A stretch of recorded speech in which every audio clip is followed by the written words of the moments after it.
हरियाणा का फतेहाबाद का एक छोटा सा रतनगढ़ गांव। यहाँ की सड़कों पर साइकिल चलाते हुए एक बुजुर्ग व्यक्ति दिखता है जो कुल्फी और आइसक्रीम बेचता है। लेकिन उनकी कहानी सिर्फ एक कुल्फी वाले की नहीं है। ये है डबाया राम, जो कभी पाकिस्तान की संसद का सांसद थे और आज भारत में एक नई जिंदगी की तलाश में है। पाकिस्तान के सांसद होकर भी आज उन्हें भारत में कुल्फी क्यों बेचनी पड़ रही, उनका भारत आने का मकसद क्या था, वो भारत कैसे है, इसके बारे में आज हम जानेंगे। नमस्कार, मैं पंकज और आप देख रहे बोल भाई।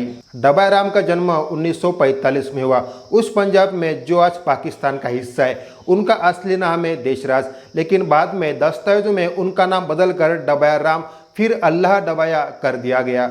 1947 में बंटवारे के बाद जब हिंदू परिवार भारत की ओर पलायन कर रहे थे, तब डबाया राम और उनका परिवार पाकिस्तान में ही रुके। लेकिन वहाँ का माहौल उनके लिए आसान नहीं था। उनके परिवार पर जबरन धर्म परिवर्तन का दबाव डाला गया। वहाँ रहने के लिए उनको अपना नाम भी बदलना पड़ा।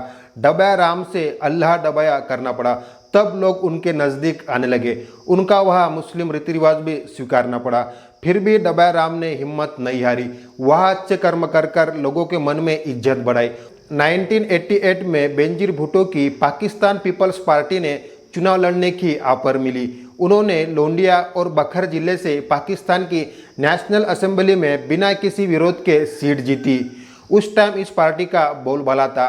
इस पार्टी के सामने कोई खड़ा होने की हिम्मत नहीं करता था। इस बार भी ऐसा ही हुआ। उनके सामने कोई खड़ा नहीं था, इसीलिए डबाया राम ने अनपोच जीत हासिल कर ली। पाकिस्तान के खासदार बन गए। लेकिन सांसद बनने के बावजूद उनकी जिंदगी में त्रासदी ने दस्तक दी। उनके एक रिश्तेदार की बेटी को धार्मिक कट्टरपंथियों ने अगवा कर लिया और जबरन शादी कर ली।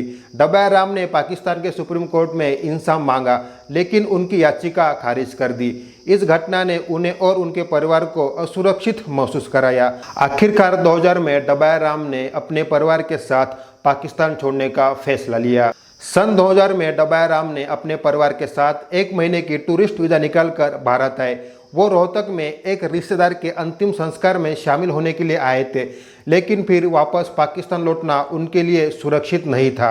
वो हरियाणा के फतेहाबाद जिले के रतनगढ़ गांव में बस गए। यहाँ उनकी ज़िंदगी बिल्कुल बदल गई। यहाँ उनको कोई काम नहीं देता था, क्योंकि उनके पास यहाँ के कोई डॉक्यूमेंट्स नहीं थे। इसलिए उन्होंने खुद का कुल्फी का बिजनेस स्टार्ट किया। जो शख्स कभी संसद में बैठता था, वो आज साइकिल पर कुल्फी और आइसक्रीम बेचने लगा। 80 वर्ष की आयु में डबाया राम साइकिल और रिक्शा पर कुल्फी और आइसक्रीम बेचकर अपने परिवार का पालन पोषण करता है। उनके परिवार में कुल 34 लोग हैं और उनकी सबसे बड़ी चुनौती थी भारतीय नागरिकता हासिल करना। स्थानिक नेताओं और सामुदायिक संगठनों की मदद से डबाया राम और उनके परिवार के 6 लोगों को भारतीय नागरिकता मिली, लेकिन बाकी 28 सदस्यों की अर्जियां अभी भी प्रक्रिया में है। पर आज भी पाकिस्तान में उनकी 25 एकड़ जमीन है और उनका खुद का घर भी है। डबाया राम कहते हैं कि पाकिस्तान में हिंदू बनकर जीना मुश्किल है। अगर आप हिंदू हो तो आपके कोई बाल भी नहीं कट कर सकते। यहाँ सिर्फ मुसलमानों को न्याय मिलता है, पर भारत बहुत सुंदर देश है। यहाँ सभी धर्मों का आदर और मान सम्मान किया जाता है। भारत में उन्हें वो भाईचारा और सुरक्षा मिली जो उन्हें पाकिस्तान में कभी नहीं मिली थी। 2025 में जम्मू कश्मीर के पहलगाम में हुए आतंकी हमले ने भारत पाकिस्तान के रिश्तों में तनाव बढ़ा दिया। भारत सरकार ने वीज़ा पर रह रहे पाकिस्तानी नागरिकों को देश छोड़ने का आदेश जारी किया। इस आदेश के बाद डबाया राय के परिवारों को भी स्थानिक पुलिस ने पूछताछ के लिए बुलाया। उस पल उनके दिल में फिर से वही डर जागा जो उन्हें पाकिस्तान में महसूस हुआ था।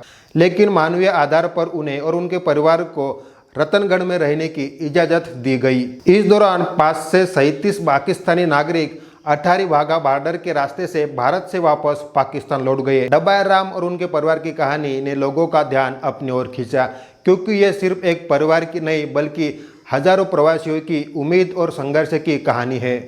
डबाया राम की यात्रा आसान नहीं थी, लेकिन उनकी हिम्मत और उम्मीद आज भी जिंदा है। वो एक ऐसे भारत का सपना देखते जहां उनके परिवार को एक नई दिशा और नई पहचान मिली। अच्छा खासा करियर छोड़कर डबाया राम भारत में आ गए, तो इससे आप अंदाजा लगा सकते हो कि वहां पर उनको कितने मुश्किल का सामना करना पड़ा होगा। अच्छे सांसद होकर भी भारत में आकर वो कुल्फी बेचना पसंद करते, तो इसका मतलब साफ है कि वहाँ पर उनकी ज़िंदगी आसान नहीं थी। उनकी खुद की 25 एकड़ ज़मीन और उनका घर रहने के बावजूद भी वो आज भारत में रहना पसंद करते हैं। इसी के साथ उनका जो भी परिवार है, सब परिवार उनके साथ भारत में रहना पसंद करता है। यही भारत की सबसे सुंदरता है। अगर आपको डोभाल राम के बारे में कुछ कहना है तो कमेंट्स में ज़रूर बोलिएगा। अगर ये वीडियो आपको अच्छा लगा होगा तो प्लीज़ एक लाइक, शेयर, सब्सक्राइब कीजिएगा।